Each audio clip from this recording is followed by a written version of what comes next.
So most other brands will want to stay quiet. What made you go the complete opposite way? And be bold, be out there, and be outspoken. That Sassy Thing is a new age sexual wellness brand for women, empowering them to take right steps with the right knowledge and tools to love themselves more and take care of their bodies, their pleasure. In the process, you will make people uncomfortable, and making people uncomfortable is a good thing. It creates some sort of a change. Yeah, you're making me uncomfortable. So back when I was 15 years old, I was diagnosed with a condition called PCOS. It's a hormonal condition, very common in women. 3 in 5 women in India have it. So I grew up, having excessive body hair, being big, and I realized that. Hi everyone. Today we are going to start with a question for everyone. How much of your wellness do you compromise to keep a conversation unspoken? In an area which has generally been a taboo and people don't want to talk about it, what happens when a brand really gets to the other way, gets bold, and starts talking about it with a loud voice? Today, we have the Sassy Thing founders, Himanshu Bhalla and Sachi Malhotra, talking to us on this very topic. So, welcome, Himanshu and Sachi, to the show. Thanks so much. Thanks so much. So, let's get started then. Um, Today, start with telling us what your brand is and what led you to build it. Sure. So That Sassy Thing is a new age sexual wellness brand for women, empowering them to take, the right steps with the right knowledge and tools to love themselves more and take care of their bodies, their pleasure. And the brand comes from a deeply personal journey for both of us and a professional journey as well. So back when I was 15 years old, I was diagnosed with a condition called PCOS. It's a hormonal condition, very common in women. 3 in 5 women in India have it. So I grew up, having excessive body hair, being big, and I realized that there was no conversation around women's bodies, back then. No safe space where you could talk about these things openly. And that little girl in me always wanted to do something, around it. Fast forward to a few years when Himanshu and I were, dating. Why don't you talk about that as well? So, when we started dating and the conversation around sexual wellness became extremely personal to us, we sat out in the market to find a lubricant which was unflavored or unscented. We couldn't find anything. And every time we'd use a lubricant, too much information, but very relevant to what we were building, I would end up smelling like chocolates or strawberries and stuff. I would end up getting a yeast infection. And lubricant was very important because I also experienced vaginal dryness like a lot of other women do. That's when we realized that there had to be a better alternative, a cleaner lube which is not flavored, doesn't have any nasties, and are designed keeping women's bodies in mind. Because I think the gap that we identified was that sexual wellness overall as a market was only steered towards men, making products for men, having conversations aimed at men, and women were completely left out. But I would say the if I was to talk about one Eureka moment, it was during COVID when the restriction was slightly relaxed. We hosted three of our friends. Mhm. One of them had come with a date, another one had just gotten married, and the third one had had a child. Two drinks down, the conversation went to sex, and all the men in the room were like killing it. And all the women had a moment of solidarity where they were like, sorry guys, it's not happening. Yeah. That's when we realized how underserved the category for women's pleasure is, and no one's talking about pleasure gap in general.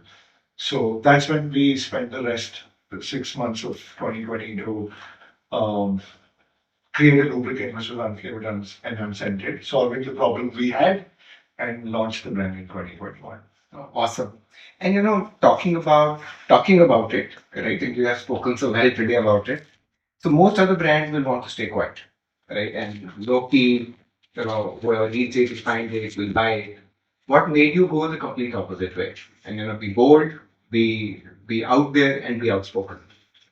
I think, I truly believe that when something is a taboo, right, and it's kind of uncomfortable for people, to make them feel comfortable, you need to make it a little more fun, a little more playful to really normalize that conversation.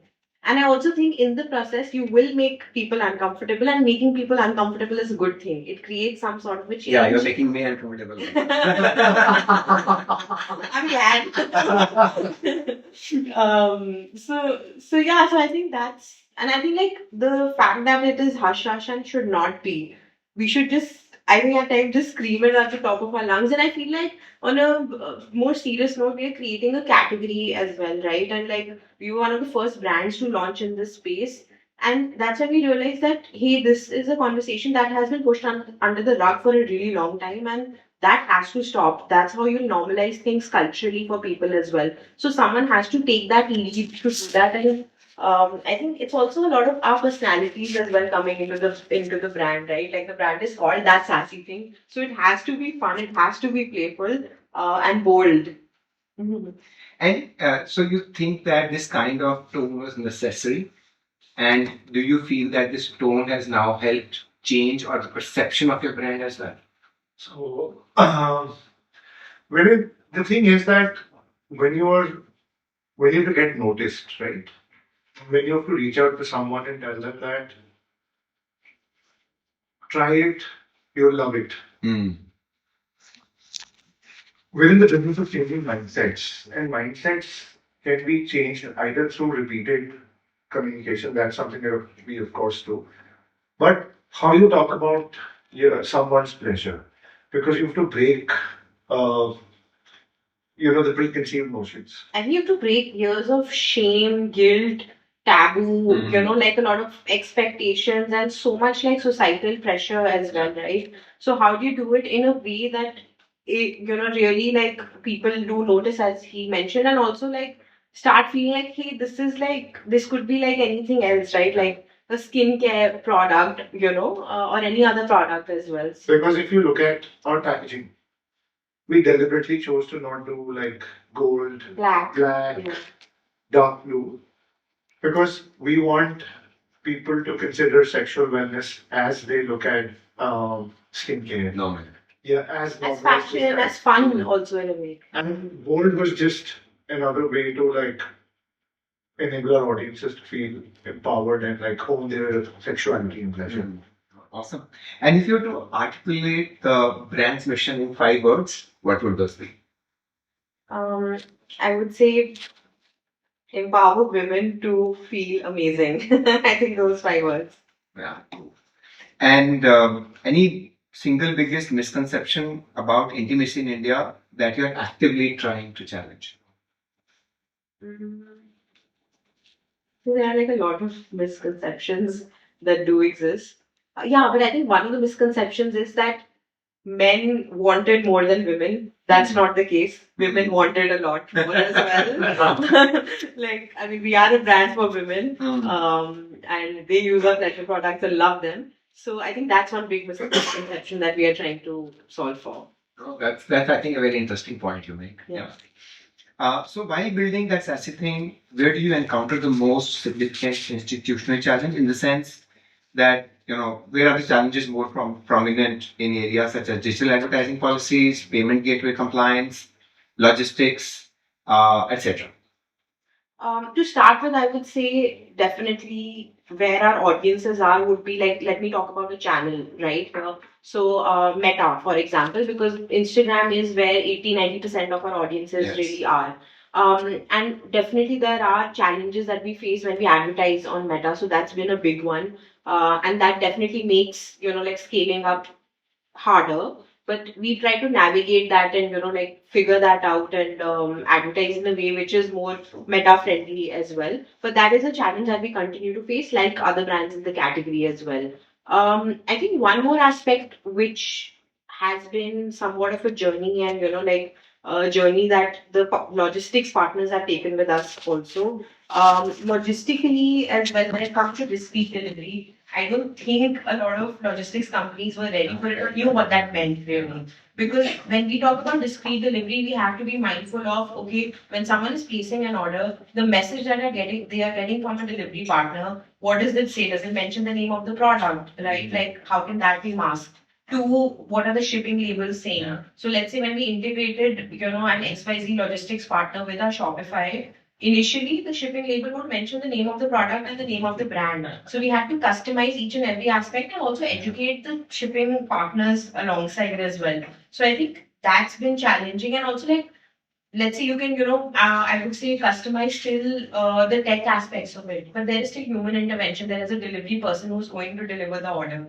So how do you really like train them in a very holistic and sensitize them also? So I feel like we've really taken that journey with the logistics partners when we've educated them and told them, hey, this is a very sensitive product, and you need to be mindful that this aspect is discreet when you're delivering the product, or even when you're speaking to the customer. Don't take the name of the brand, it's the registered company. We don't mention the name of the product on the shipping labels as well, so it's delivered discreetly. Because on the other hand, we have to be very sensitive and mindful of the customer and who's receiving the package on their end, right? Like, is it a family member, or is it a friend? Even people don't feel as comfortable.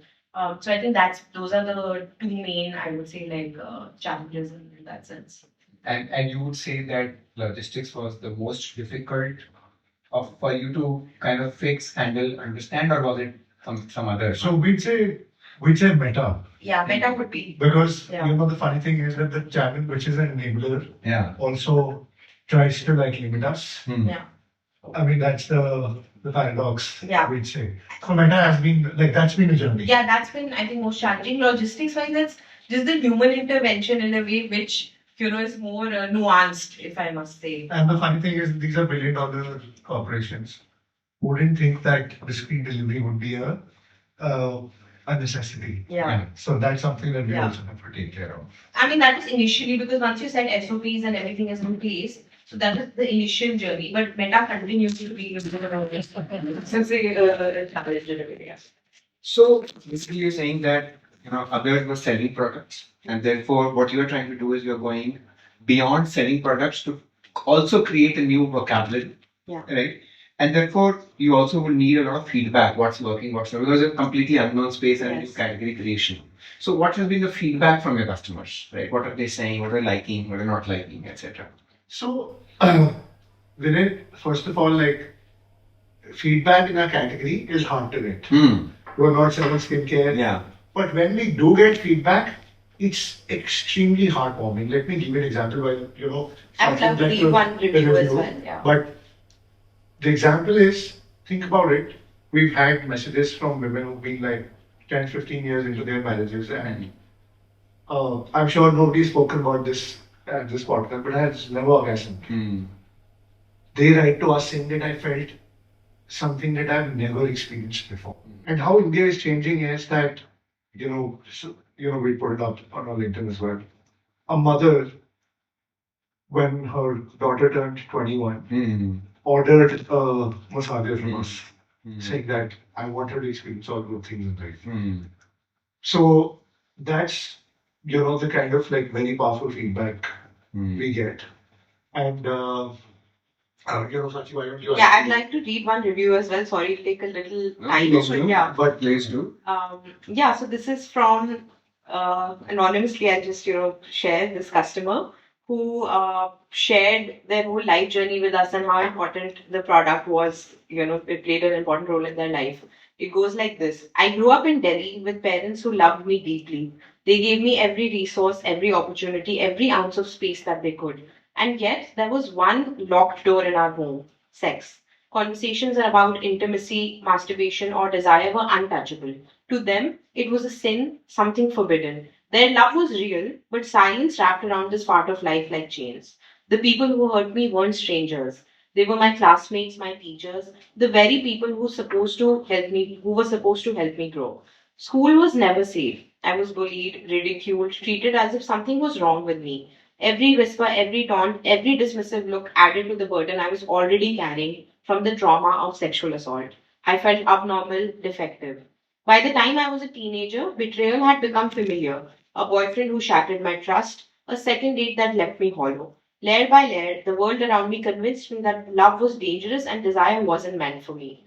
Depression and anxiety became my companions. I tried everything to quiet them: cigarettes, drugs, psychiatric medications, none of it worked. If anything, the noise inside me only grew louder. I told myself I was asexual. It was easier to believe than to face the truth.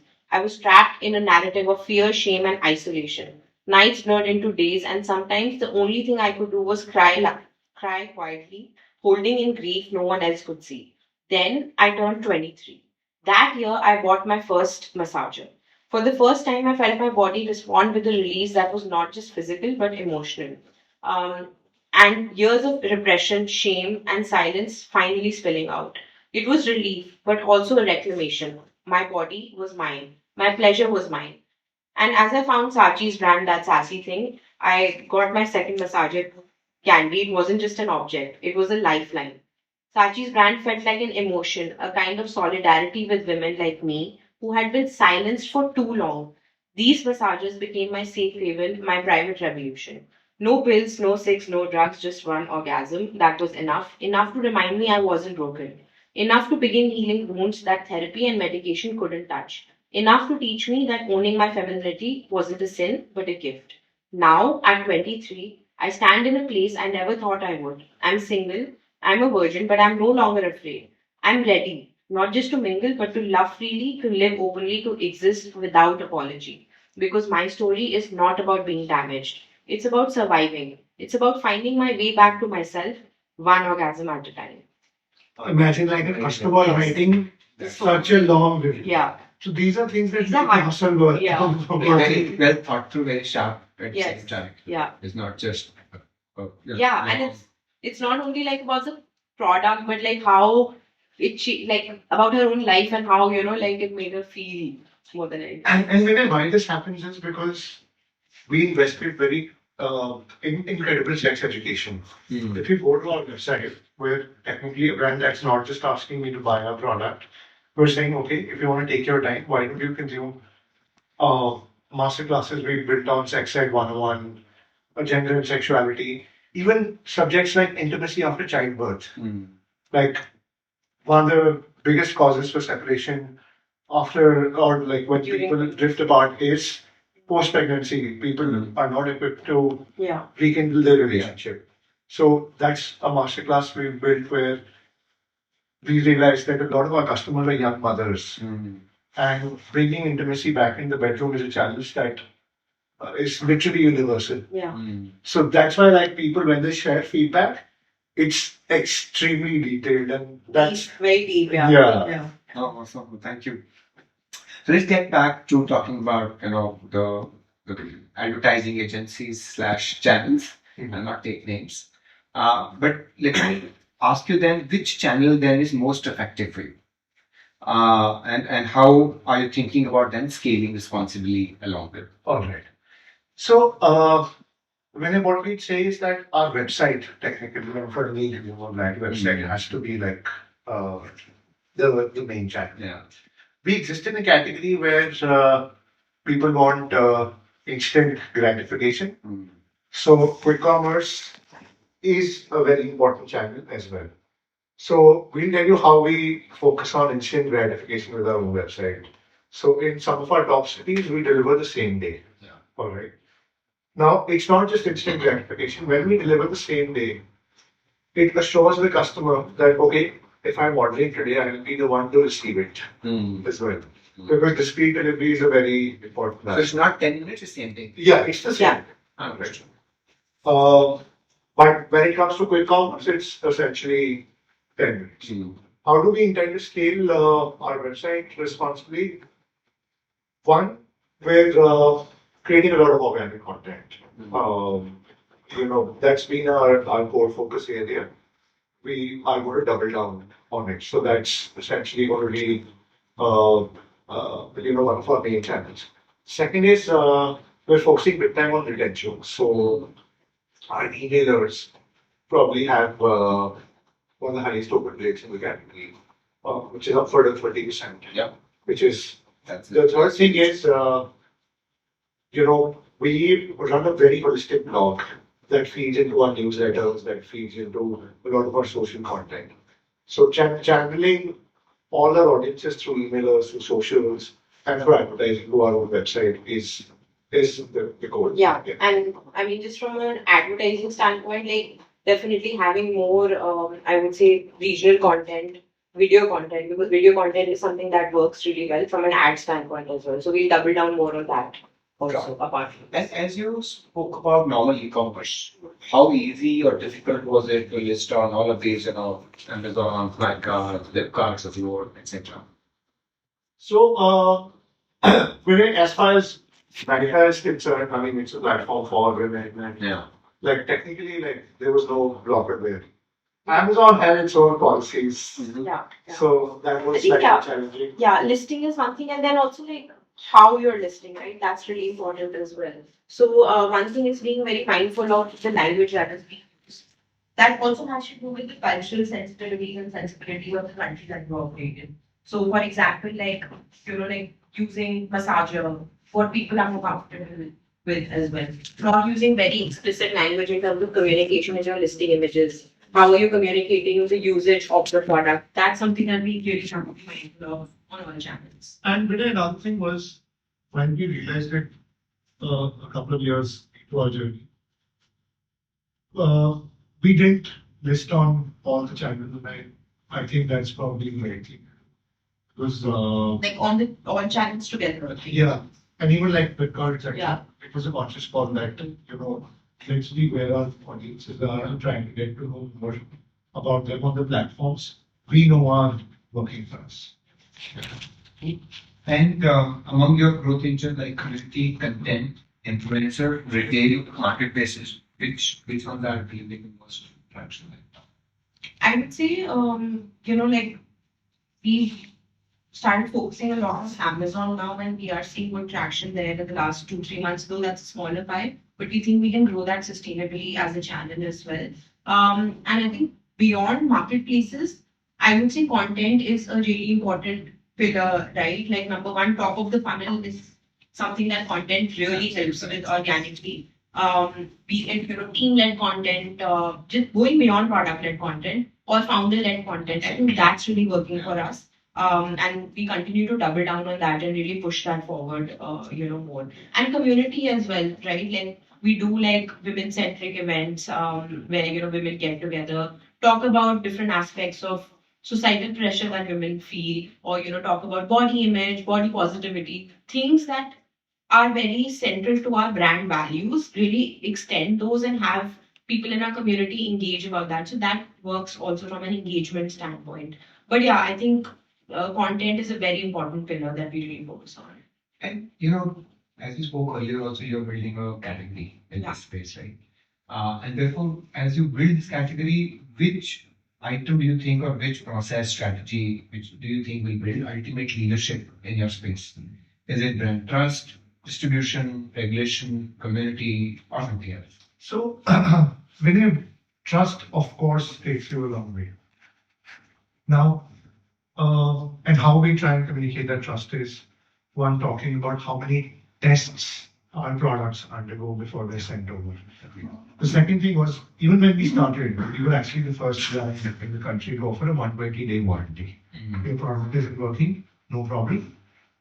We follow the same SOPs as any European brand would do, and we send you a replacement. So that's another thing that builds trust. The third and the most important thing that builds trust is when you're not just pushing the product, but you're actually talking to them about things they relate with. All right. Because it's funny enough, somebody was saying that why do all sexual wellness brands sometimes end up talking like people are thinking about sex all the time?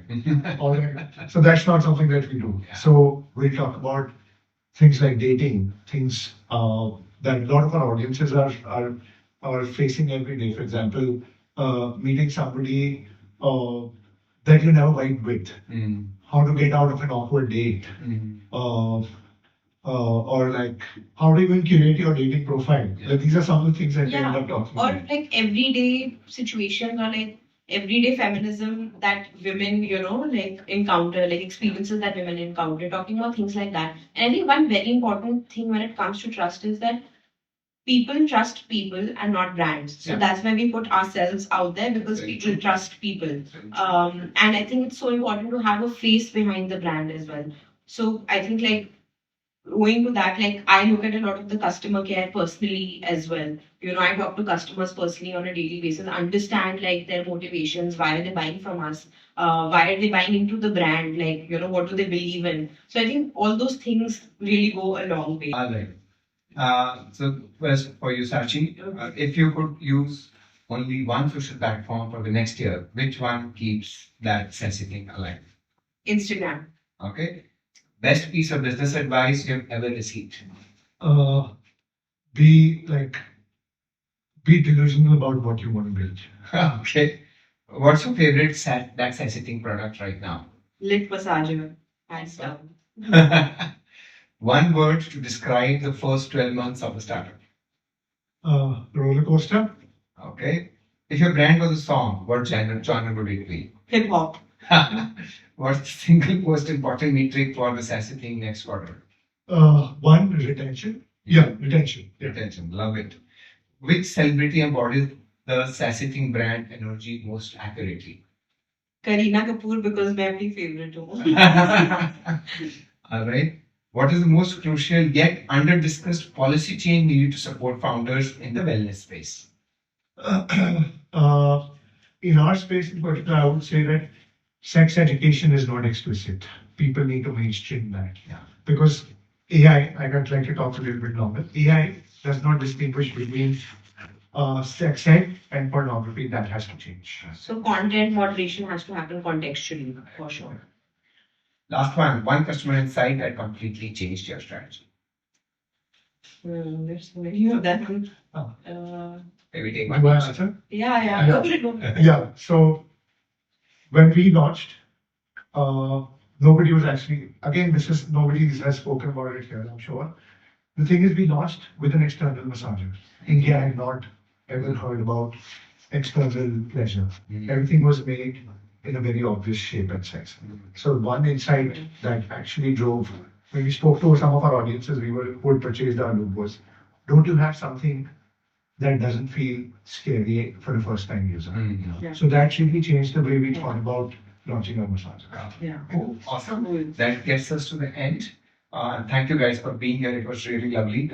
Good learnings for me as well. Thank you for trusting Thank me. you so much for having us here as well. I would like you to kind of. Sorry to make you uncomfortable. No. It was lovely. It was good. If you could give us a little bit of a note that goes on this, whiteboard behind you. These are the other founders that have been here on this room. Lovely.